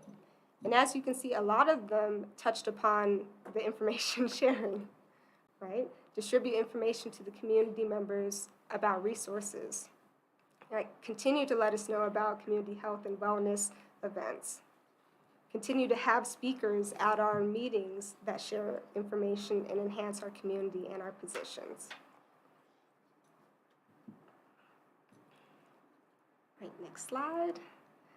So this, every year at our annual meeting, we create a video just recapping the year. I'm hoping that it will play. If it doesn't, it will be uploaded to our YouTube soon. But this, yep. So you'll just have to check out our social media to look at it. Or but Facebook. Our Facebook. But it's just a confirmation of pictures and highlights that we wanted to share. So next time. And just a warning, the music is really loud on the video, so before you start it, when you watch it on your own, turn it down. Right, next slide. And then this is just a collage of some of the LC12 events that we had. We had a beautiful day for the Mental Health Awareness Walk. That was up in Mescalero. And then the second one is from our Glow Walk. And that was an amazing, amazing event. We were anticipating about 100 people, and we had quite a few more people than we had expected. And then at the very bottom, that was at the Inn of the Mountain Gods, and there was 626 people that, attendees that were registered that came through, and we talked to so many people and gave our information out about Otero County and the services that we had to offer down here, so it was an amazing event. So those are just a couple of quick highlights for you. All right. And this is our contact information, so if you'd like to learn more, if you'd like to get on our email list or join our membership, it is open to the public. Anybody is welcome, and we welcome new voices and perspectives. And I will say that if you're looking for a way to get more involved in the community and you don't know where to start, and I might be a bit biased, but I will say, come to the Health Council. It's a good start. It's a good point A. And thank you so much. We will stand for questions, yes. Which organizations are you partnering with for voter registration drives? So we've trained and partnered with the Otero County Public Health Office. We've trained several of those staffs members. We've done trainings with the providers at the counseling center, NMSUA, some of their staff members. We've done with Many Hands of Alamogordo. We've done the family medicine residents, those incoming residents. We've trained those, a couple of cohorts of that program. And we've also expanded from training local individuals and organizations to statewide. We've done presentations and trainings to the New Mexico Public Health Association, those attendees. We've done a training to UNM. We've done a training to the New Mexico Primary Care Consortium. Yes. We've also done a training for 100% Otero, those attendees. So, yes. When you say training, is that voter registration? It's just on the initiative. So VoteER aims to integrate voter registration into the healthcare space by sharing resources and tools that I like to describe it as a one-stop shop. So you scan a QR code, it's going to take you to a landing page where you can register to vote, you can update your registration status, you can request a sample ballot, and you can look up election information, polling location. And so, for example, if you were to register to vote, you fill out information and it will direct you to your state-based registration site. And so we want to share these tools with people and get people on board with it so they can share with others, so people have all of the tools and opportunities to register to vote or to update their status or things of that nature, so people are informed. And how do you ensure any of these partnerships are nonpartisan? Yes, well, that's tricky. I mean, I do emphasize in my trainings, in my talks, in our training video, we emphasize, but of course, if people are going to use that, then that's out of our hands in a way. But we, as an organization, are dedicated to remaining neutral and nonpartisan. So, I mean, do you have any suggestions? Are any of these 501c4s? I'm not sure. I'll have to look into that. I can follow up with you. And then you mentioned about cultural or racial inequities. Which race in Otero County is not being treated? I believe it's a blanket statement. We're always looking at things of that nature, looking at it through those frameworks, the health equity framework, so that we're ensuring that we are working in an equitable manner. So I wouldn't say that there's a specific race in Otero County that we're focusing more than another. We're just always having that in the back of our mind so that we are operating in an equitable manner. I just never thought of it as you're different than I, so you're not getting the health care that I am. I just always have thought of it, everybody gets the same thing. I mean, I could see it more monetarily, but with the resources in New Mexico right now, everybody has access to health care. So I don't know what the inequity is. Well, I think, and with my view on it, I think it's more of generating the information so everyone has access to it. It's not a matter of we're stating that that there's folks that, we're not stating that there's folks that aren't getting the information or the health care. We're just making sure that everyone has access to it. So there are different groups here in town, and we want to make sure that they get it. So there's I have to speak, I'm trying to say this as I belong to an African group here in town, and I make sure that they have information as far as what's available here in town. And that's kind of what we're trying to get the information out to everybody in the community. So we're not saying that there's certain demographics, certain folks that aren't able to have that care. We're just trying to get all of the information out to everyone. That's more of what we're trying to do, is spread all of the information as how great Otero County is, and that everybody has the same opportunities, everybody has the same rights. So that's basically what we were getting at as far as that. So I apologize if it came across that we were implying that there was any kind of gap for folks, but that's not what we were trying to imply. And people are going to be interacting with these different systems and structures like the healthcare system, depending on their identities or their experience. And when we say that, we're just saying that we're being cognizant that people have different experiences with these institutions. So when we're working on like the CHIP plan or these different initiatives, we want to take into consideration of these diverse experiences so that nobody feels left out and that we're trying to help as many people. So we're not singling out a specific group, we're trying to be helpful to everybody within our capacity. So it's more of a mindset framework just so that everybody can get the resources and services that they need. And the information, just to disseminate all the information to everybody. Because with Otero County being so large, there's a lot of times there's gaps in different areas. So we want to make sure that everybody has all the information, so. And that could be as simple as, translating an infographic into Spanish for our Spanish speakers so that they have the same access to that information, right? And that's us being equitable. I had a meeting last weekend in Santa Fe about some upcoming bills, and there's going to be several bills that come across to hopefully advocate for the hiring process of every aspect of healthcare, mentally ill, doctors, nurses, everything. And if you will remind me, I would like to get you that book. Okay. So that we can advocate for the hiring, for the bills passing, and get that done. Thank you.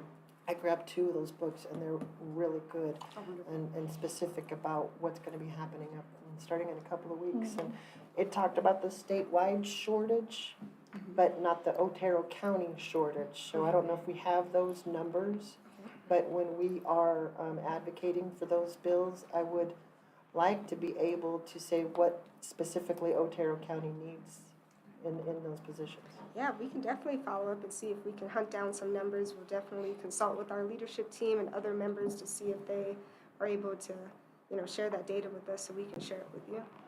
Thank you. And then I'm signed up for the last PIT training, and I plan on going out there and helping you all with that count.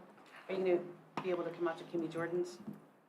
I'm signed up for the 5:30 training. I don't know when it is, this week or next week. Oh, okay. Yeah, and then it's a Zoom.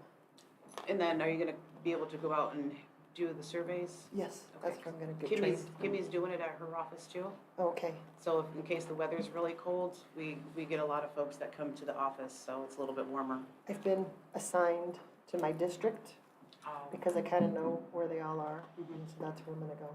wonderful. Okay, yeah. That's all I have. Sorry. Any questions? Okay, well, thank you, ladies. Well, thank Thank you. you. The Thank you Thank you very very much. much. Thank I you. appreciate this Thank time you. and this opportunity.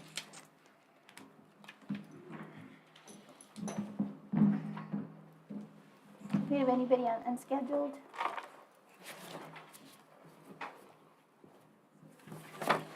No, okay. All right, we'll move on to new business. Number 16, request approval of resolution number 01-09-25/113-38 for disposition of personal property and fixed assets in accordance with state statute through govdeals.com and online auction service.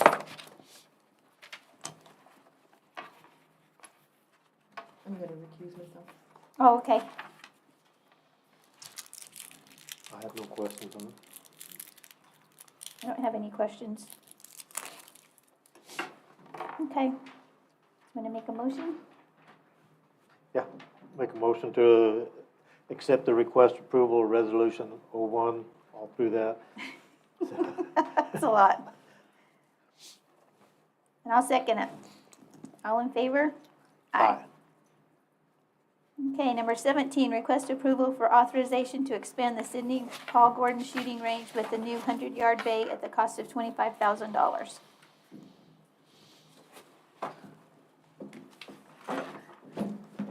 Greetings and salutation, commissioners from the best shooting range in all of Otero County That's right. at 19 Rock Cliff Road in La Luz. It's a little joke here that we have. Thank you for entertaining us today. And our motion here. I just wanted to give you a real quick recap of 2024. It was a great year for the range. You've seen some of the reports. We've seen an increase in revenue, which has been generated by an increase in participation by the community near and far. The last 6 months of this year, the fiscal year, July to December, the average revenues was just over $10,000 per month. And this is phenomenal. In years past, it's usually somewhere around $6,000. So this is demonstrating that the improvements that we agreed on in the last few years, you graciously giving me money, and listen, I appreciate this. We were able to make those expansions to the range, and now the second wave is coming in, which we'll be more than happy to beg for more money at the budget meeting. But we're looking to do some expansions to the range, and it's mostly the infrastructure that we're going to be asking for help here. The agenda item just it denotes one item, which is building another 100-yard bay so that we can move some stuff around the range. I brought Chelsea, my Chief Range Safety Officer, to kind of explain where our current chokehold is at the range, and it just deals with our infrastructure. And this $25,000 request to go after this is from the NRA, and it is specifically to help ranges with infrastructure, which is what I'll be going after. So I'm going to just let Chelsea tell you where we're choking at the range. So this grant that we're requesting funds for is to help with building space at the range. It's not the 100-yard bay that grant is for. It would be for classroom space, office space, storage, that sort of thing. In the last few months, we have had 3 more instructors, independent instructors, come out wanting to use the range. And we are able to accommodate them for the shooting space for range. Our choke point is classroom space. Most of these instructors are offering concealed carry classes or personal self-defense classes, and they need that classroom space in addition to range time. We currently have 1 classroom that we can offer them. We have instructors that have already scheduled out for the entirety of 2025, and we're already running into scheduling conflicts, and it's the classroom space. I hate having to turn them away and tell them we can't accommodate you out at the range. We can only give you the range time. So this grant would really help us out in increasing that space, being able to put an additional classroom area for them and help them out. We also have more range staff who are offering classes. And like I said, we have 8 independent instructors right now who are using our range, and having to kind of juggle that classroom space for them is one of our most difficult things in bringing them in. People want to use the range. Everybody agrees it's a great place to come out and use. But unfortunately, we're having to turn instructors away because we just don't have the classroom space to offer them. Like I said, Mark said, with the expansion of the bays, we are more than able to offer them range time. But they also need that classroom time. So if we were able to accommodate them with that space and get that grant moving forward and have it matched with that $25,000, that would be fantastic. It would really help the range out a lot. So let me see if I understand this right. You're applying for a $25,000 grant, From the NRA, yes. and then you want us to match Correct. 25,000. So how come you don't bring this to budget time? Well, I will. I will. I'm just kind of giving you guys a heads up that I'm going to be begging for more money here in about a month and a half to do more expansions to the range. So I'm really asking you to give me blessings to do the expansions to the range and make it the best range in all of southern New Mexico. You moved up from Otero County, now it's southern New Mexico. I'm expanding out. Well done. And actually, you know, one of the fun things that we found yesterday from one of our instructors who's coming back to this range from Roswell, he's going to be conducting classes at our range once a month, is that for the instructors to go find places outside of the shooting range to conduct these classes, there's a lot of restrictions.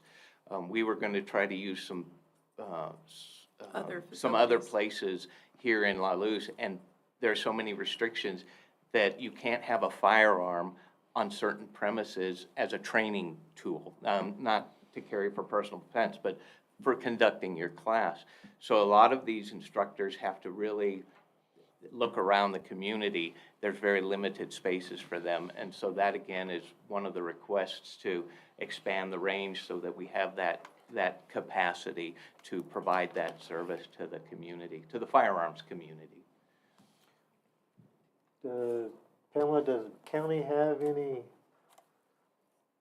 because the classroom you got is a modular building, right? Correct. Yeah, it's actually, it's one of the old temporary buildings. I believe it came off of Holloman about 25 years ago. Yeah, but it's one of the modular Yeah. ones, like the Yes. portable.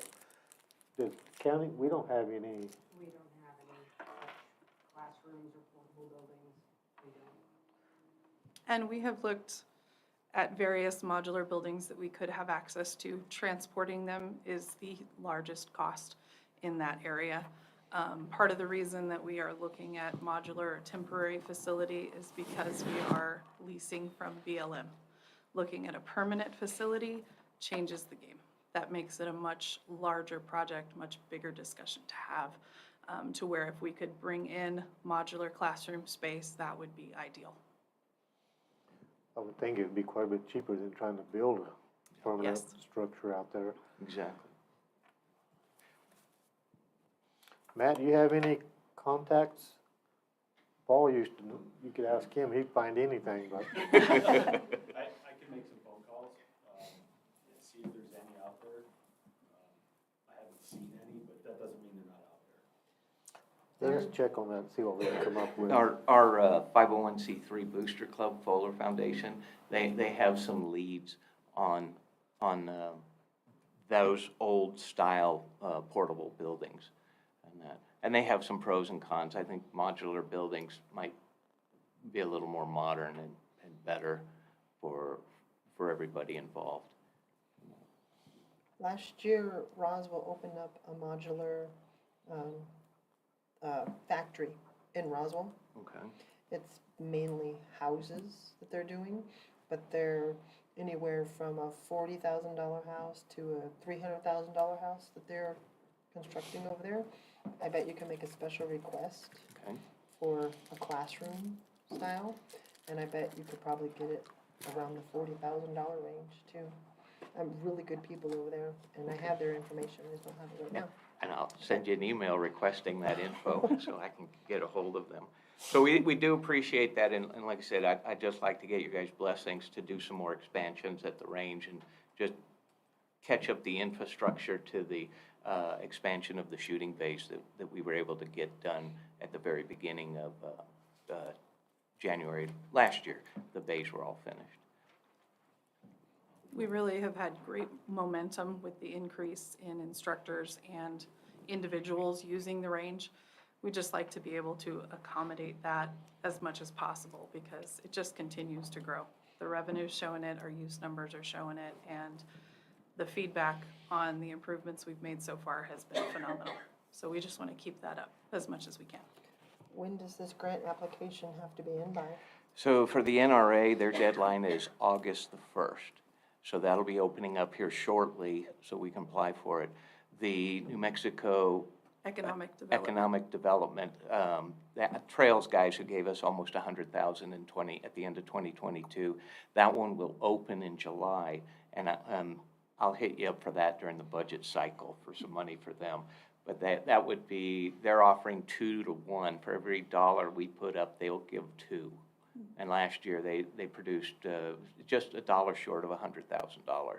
And that was the main boost that helped build the five new bays and then to extend the one existing bay and to build the new canopies, which everybody loved. So this one, we can't wait until the budget. Well, I don't know. The budget cycle is what, February? It's going to start, but it doesn't get approved and distributed until after July. Okay.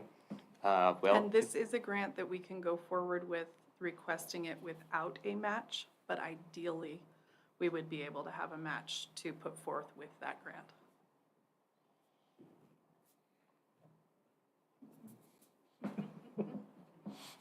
Yes, we do have the funding for a $25,000 match. It would come from our first receipts tax hold on this revenue fund that we have. So. Sounds like a good deal. I appreciate that. We're going to run back to the range because we have another one of our independent instructors who's coming in to jot down. Schedule the rest of the year. Yeah, to fill out the rest of the year. So we appreciate that. Thank you for your time. Thank you for your hard work out there. Yeah, we appreciate it. And I see it's snowing, so I I'm really know. anxious. I'll probably go skiing. I know. Have you met my daddy yet? Pardon me? Have you met my daddy yet? He comes with the church group every week to practice shooting. Okay, I Yep. think he Probably. came out and we've He's talked part to him. of our ice cream crew. That's I'm right. sure he is. I'm sure he is. And I They don't have want any ice grief cream for out that, but Yes, they yep. enjoy eating that ice cream. That was a good venture for us. Thank you for your You time. tell We him appreciate he's it. not supposed to be eating that ice cream. Thank you all. Thank you. So we need a motion. I'll make a motion to approve. Okay. I'll second. All in favor? Aye. Aye. Okay, number 18, discuss and consider the reorganization of County Commission Board for 2025. Do you see what I have written here? Vicki! Well, I'm happy to continue if you guys want me to do that. I was gonna recommend Amy, so you can get a little saddle time in here. I have plenty of saddle time, but, and I would if Vicki didn't want it.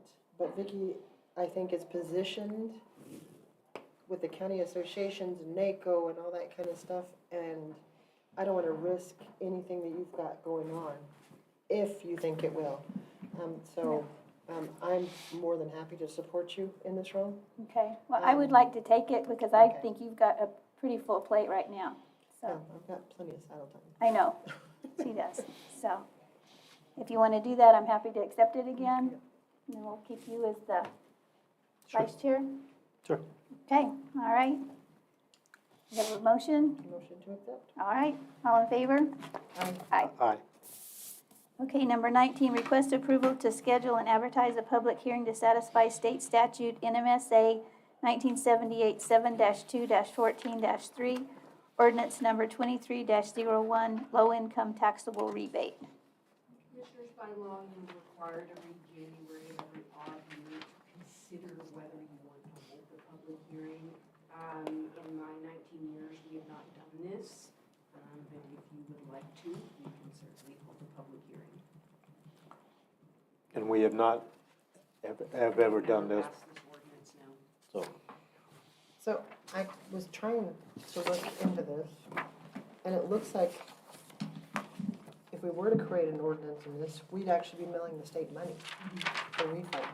And it looks like if counties are not doing it, that they may not be in compliance, or, It just requires us to consider holding the public hearing. It doesn't require us to pass the ordinance. and the rebate is under people with income under $24,000, or it was $24,999, I think. I couldn't figure out the amount that the rebate was, and And I'd have to go back several years and look at minutes. We did look it up and it was not substantial, but I couldn't tell you off the top of my head how much it was.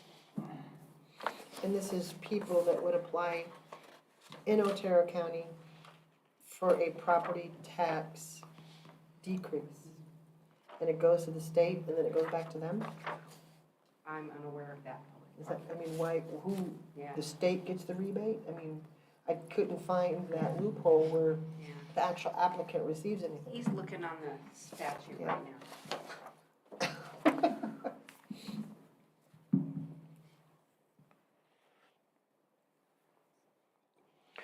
Well, if it's working on the property tax and stuff, we should get, if we're thinking about doing this, we need a little input from James over there too on it. Because that's affecting his whole deal, right? Am I understanding that right? I would think so.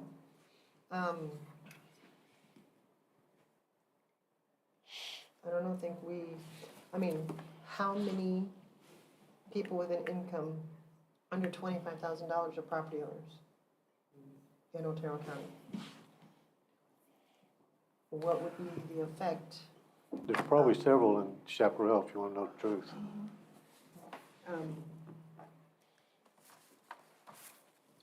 So we're required to hold a public meeting, but not required to pass it? No, you're not required to hold the public hearing. You have to at least show interest in wanting to hold the public hearing. If you don't agree to hold the public hearing, it stops right here.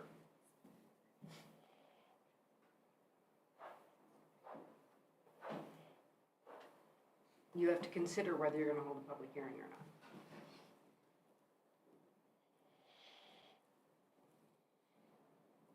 We've never held a public hearing and we've never drafted an ordinance. Because if you do decide to hold a public hearing, you'll have to draft an ordinance. Something I didn't look up is, well, I did find where there's only 2 counties that do this now. But I didn't follow through and look at their ordinances. I should have just now thought of that. Yeah.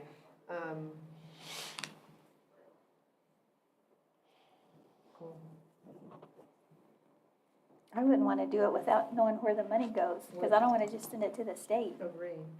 And I want to know what the impact's going to be for us. Exactly. You know, I The don't money wanna- goes back to the taxpayer. Cutting the property tax, our property tax.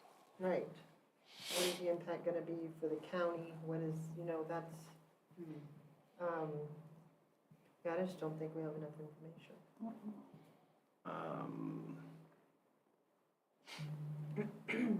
I believe it would be a rebate on the person's property tax, so they would pay less property tax if they made under a certain amount. It has where we would have to fill out annually a form and send a check to the state. I do know that much. So I if think that's for somebody- the state to distribute it, possibly.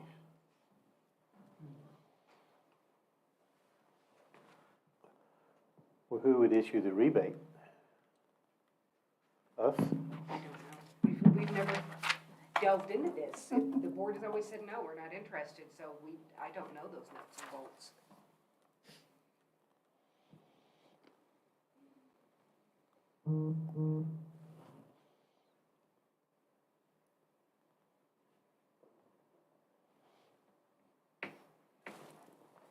The department certifies to the county that the amount of revenue lost to the state through the low-income property tax rebate. The county immediately pays the certified amount to the department. If it does not pay within 30 days, the state can enforce a collection and may withhold the certified amount from any revenue distributions to the county.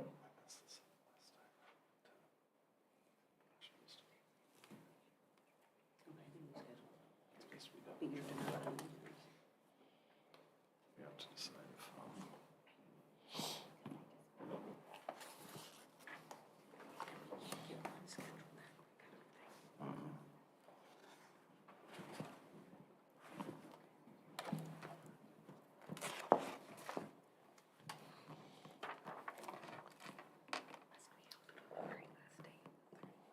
I say no. I just don't think we know enough about it. Yeah, You're saying no? I say no. I agree with you. Next week. Okay. what day we have to publish? Agenda. No, we have a special meeting for this. If we do the public hearing on the 30th, when do we have to advertise by? We're not gonna do it. We're not gonna do it. We don't know enough about it to do it. Well, what's our attorney advising us on then? I can see you got that look on your face.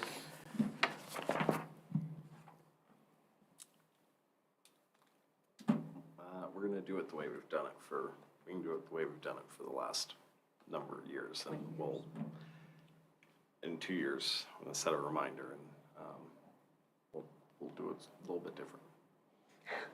Let you do a little more research on it and get a. That's his attorney face.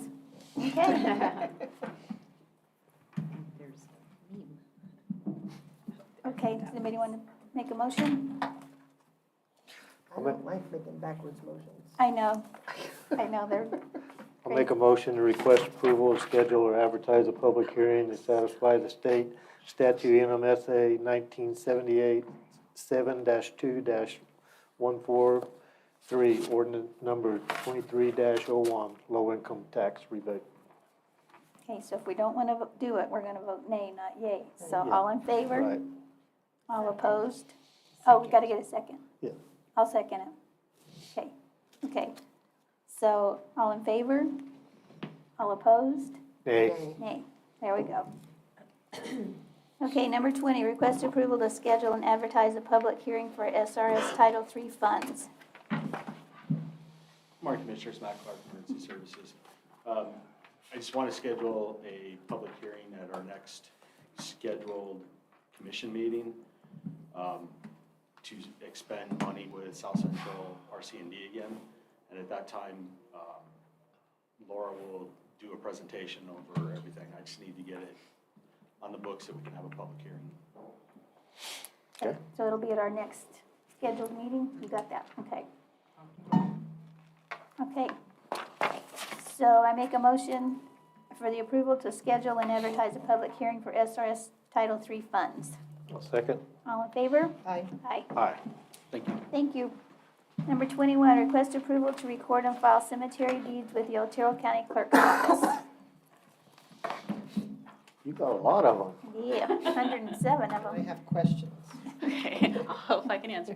Amber Mayhall, Healthcare Services Director. So I'm hoping it's pretty straightforward. I don't need your signature on these documents. This is going to be a new procedure that we do. We've never filed cemetery deeds. They've never been given to us. And I did request the cemetery deeds for all of the individuals that we've had to bury from the city of Alamogordo. And so we got them. They've, like I said, they've never issued them to us. And they're technically supposed to. And that's according to state law and then their ordinances as well. And these deeds kind of outline their responsibility as to how to maintain these grave sites. So, So these are just for the people that Otero County has paid? yes. Okay, because, or to enter, because I know before the funeral home took care of all this. I don't know if that's changed. Well, the funeral home did the administrative process, but we still paid for it. Right. Now, that's actually going to change in June. So to keep how much we paid to the funeral home, just the $1,000, we are now going to be, this office will be doing the actual processing at Monte Vista. We'll be doing the administrative processing. So, so that will change. We'll do it directly. But they are still technically Otero County's plots. Okay, so the cemetery belongs to the city, correct? Mm-hmm. Monte Vista does. Yeah, and the Catholic Church has Okay. theirs. So, and I understand that we do the process of the cremation whenever, that's our part also to Bury them. bury them? Yes. After 2 years of storage, if no next of kin, family or friends, or individuals with special care and concern come forward to reimburse the county, and to claim the remains, yeah, we are obligated to bury those remains. So people will know happily, we do not throw them in the wind. Do you use, is it one plot per? Yes, we do not do mass graves. I know other counties do. We do one plot per person. That makes it easier for disinterment. So if we do receive reimbursement, then we will then, transfer the deed, at least with this new process, but it makes it easier so that if a disinterment needs to happen, like if we didn't know that an individual was a veteran, then that individual could be disinterred by family and then taken to a veteran cemetery, stuff like that. If it's a mass grave, then we have to it's a more complicated approval process, and I do not want to know how to do that. So it's an urn, right? It's not an urn, it's a cardboard box in a plastic bag. Okay. It's the container I that, would like to be able to get with the Alamogordo Public Schools and their word shop to start seeing if they would be able to donate containers for these individuals so that when we do give them to next of kin, that they're given in something a little more commemorable. But yeah, right now they're cardboard boxes. You could reach out to our prison facility too. They like make beds and give those to like CYFD, and so that could be another project that they could do. yeah, that'd be a good idea. And the Tularosa wood shop, the high school does that too. Yeah, okay. The Tularosa one? Okay. So I have a question about I asked you this yesterday in an email, I just don't understand. Okay. About when they say $100, $125 and all of that. This is us paying the city paying us. We paid the city. $13,000. Wait, hold on. Total for all of those deeds? Yes, Is that out of your budget? yes. And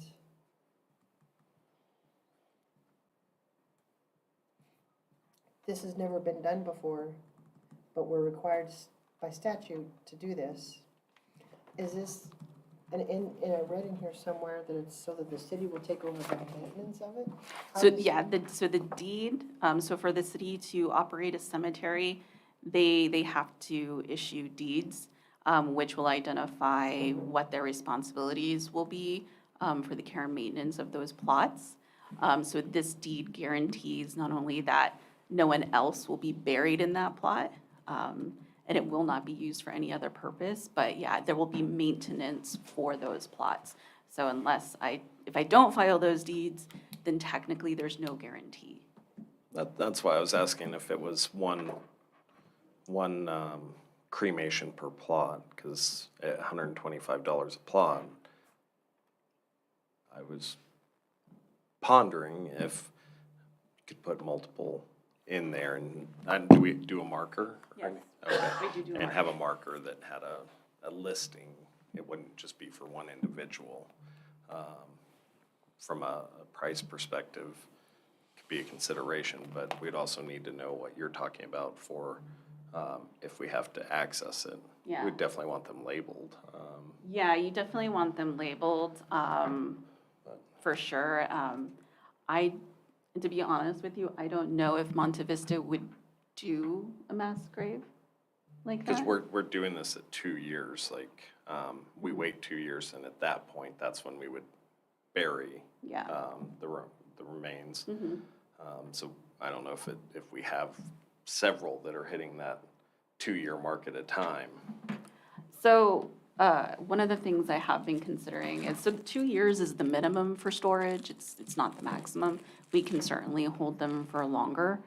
It's just at the 2-year mark, we are allowed to bury.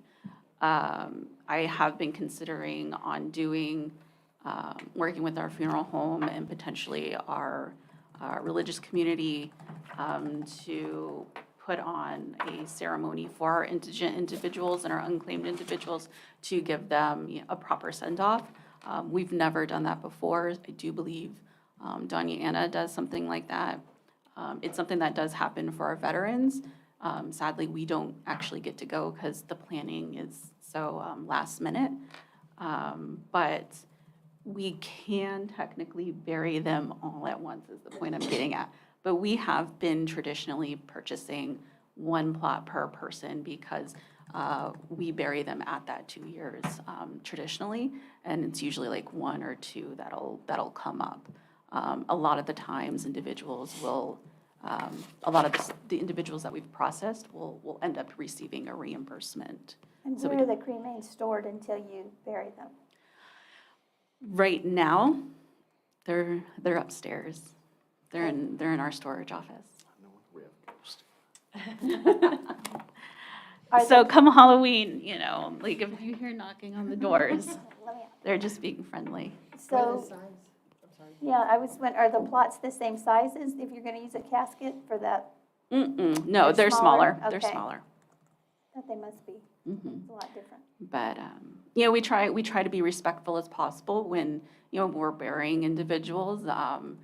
I do feel that it's respectful to continue to give them individual plots so that they're easily identified, rather than the mass grave. Like I said, if we do need to do a disinterment, if an individual does come forward, or if next of kin does come forward, that we were not able to locate during our investigative process, it's just much easier to get a disinterment. Have we ever had to disinter anybody? No, but I know that it's much more difficult for mass. Like, you have to get OMI involved in everything. So you have to get you have to get a permit. So it might end up costing quite a bit to have that done, I'm thinking. Yeah. And there is one individual that I am aware of that we didn't cremate. He was first circumstances, I'm not going to get into it, but this individual was not cremated. It was buried full body. But an individual did come and, I don't want to say decorate, but I guess decorate the plot site. So I'm not strict on that.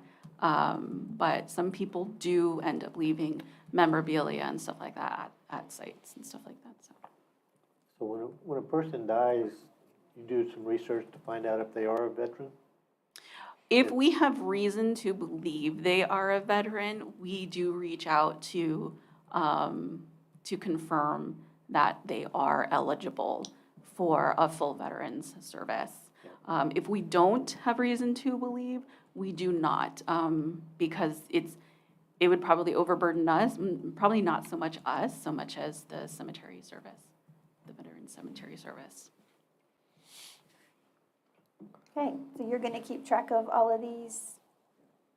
Yes. Yes. So going forward, this is going to be a standard process. So it'll end up being on consent agenda if you want it on consent agenda, or I can just how do you want to know about it? Do you want to know about it? Well, yes, if you put it in with your item that you buried so many or whatever, and then Okay. just put it all in one deal. Okay, I can just put it on that one report that I submit. Okay, and just let you know how many deeds we've filed. Yes. So, okay. And how is your budget set for that? I mean, do you have It's any- part of it, yeah. So, per statute, we have $1,000 for the cremation, and then it's $1,000 for the burial and opening and closing of a grave. Like, we're covered. And because of the new process that you're gonna be handling everything administratively, does that mean it lowers the cost for us? Yeah, because we paid for storage for PCS, so we're no longer paying the storage fee for them. Okay, anything else? I know, telling you. That's it. Anybody want to make a motion? I'll make a motion to approve to record and file cemetery deeds. I'll second it. All in favor? Aye. Aye. Aye. Thank you. Thank you. Okay. Alice Gold. We're cool, yep. Awesome. Okay, so we can move on to our commissioner reports. Well, it hadn't been very long since the last one, so I would like to congratulate everybody that got swore in the other day. We have 2 of our people in here right now. So I did attend the KOCB meeting the other day. It's very interesting. There's a lot of energy in that group, a lot of ideas floating around. They were very interested in wanting to start buying equipment. I kind of asked them to put the brakes on that. The county has equipment that they were wanting. I checked with Tom, so if we do these organized cleanups, kind of like what we did in the past, Like that. we can get that scheduled in. So, I mean, at some point, it could be, but this could also incorporate into the ditch cleaning and stuff like that. If their main interest was getting something with grapples that they could pick up trash piles and weeds and trees and stuff like that. But when I talked with Tom, he said he got that part handled. Good. So, I met with Sid Gordon the other day on this, wanting to get a plan, so I got with Matt. Now I got with David, and I got with the Forest Service, so I don't know, RB, if you would like to come to that. It's next Wednesday at 1 o'clock out at Matt's office. Pamela or whoever, this is a planning deal for all of us, for emergency services, so are you gonna come? Yes. So Sylvia, okay. I have a book about this thick of notes from all the meetings I've been attending. Do you want it? For Exactly that. For that out there, for what we're going? Yeah, I've been going. Yeah. 2 years, okay. Been working with Representative Silva on the Chaparral project. David and I had a meeting with her and Pablo the other day, they're gonna be researching a lot of grants. She seems very enthusiastic. It's a good feeling that somebody is at least listening to us now that wants to help. I talked to Nick Paul last night. I'm probably gonna be calling Jim Townsend again to make sure. I know he's on board with it, but I just want to show a little support. David was gonna check with John Allen, because he's got his little point touches down there, so. Yeah. Anyway, so we're working on that, so hopefully that'll come around good. Went to listen to our governor last night. That was interesting. It wasn't quite what I thought it would be, but she was here and there was a lot of people got to express their feelings, so that's about it. Okay. I attended the Keep Otero County Beautiful meeting as well. I'm excited about the direction that it's gonna be going, and we'll just have some more boots on the ground helping us. The Dunnigan meeting that Matt mentioned, I think was productive, educational. There was a lot of neighbors that showed up to that meeting. And once it started getting a little hostile, then I just ended it. I went to the December main gate meeting, and I couldn't remember if that was before or after our last meeting. My brain is still In a fog. clogged. Yeah. I have, because I've been sick for almost a month now, a lot of my meetings have been on phone rather than in person, so that's, but, can't read my handwriting. I did go to Santa Fe on Saturday and had about 5-hour meeting about the upcoming bills and which ones we can get behind and all of that, so, I'll be sharing that Yes, information. please. I went to the legislative prayer breakfast. The swearing in of our new county treasurer, our new county clerk, our new district attorney, and our returning county commissioner. And went to the governor's meeting as well last night. I think that's all I've done. Yeah, I'm sure there's more in there. Okay, since Oh, wait, I our, have one more question, I'm sorry. okay. What is this? Oh, that's for our new key code. You don't have to do the code by the door. You can zip this, and if you want to have your picture and your information on it, you fill this out. If you want to just keep it like this, you don't have to do anything. Okay, no, I have a punch. Yeah, you have to punch. Okay, she said if you have access to the building, you don't need it. And I'm like, oh, okay. Yeah. Okay, so, but I do need it. If you don't have a key to the building, yes, Okay. that's your only way in outside of operating hours. One more thing to carry. Yeah. All right, since our last meeting, I attended the ceremony that was held at La Luz Pottery in recognition of the Daughters of the American Revolution. They unveiled a marker commemorating the 250th anniversary of America. It was really, really neat. I mean, it was cool. There were probably 40 people there, so it was really nice. Attended a luncheon and organizational meeting at the Extension Office at the fairgrounds. Attended a meeting with Senator Nick Paul regarding legislative support for housing at Holloman. Have you heard about that? No. There's land out at Mesa Verde that they're going to build that we're hoping they're going to build a complex that's going to have a duplex and fourplex for the military that are coming off the base housing and putting in there. It's a really cool thing. They have one in Clovis. And the Navy and the Army are looking at doing one too. It's working out so well. It's got a Mesa Verde or Mesa Village?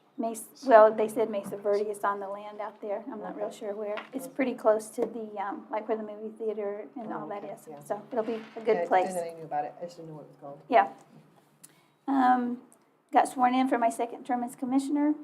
Attended a swearing in for our new district attorney, Ryan Suggs. Attended the legislative prayer breakfast. Also attended a New Mexico-Arizona Coalition of Counties meeting. Attended the main gate meeting and met with Hannah Woods, our new 4-H agent, and Sid Gordon out at the Extension office about the 4-H kids helping us with Otero County Days in Santa Fe this year, so I'm hoping that'll work. Want to get them involved.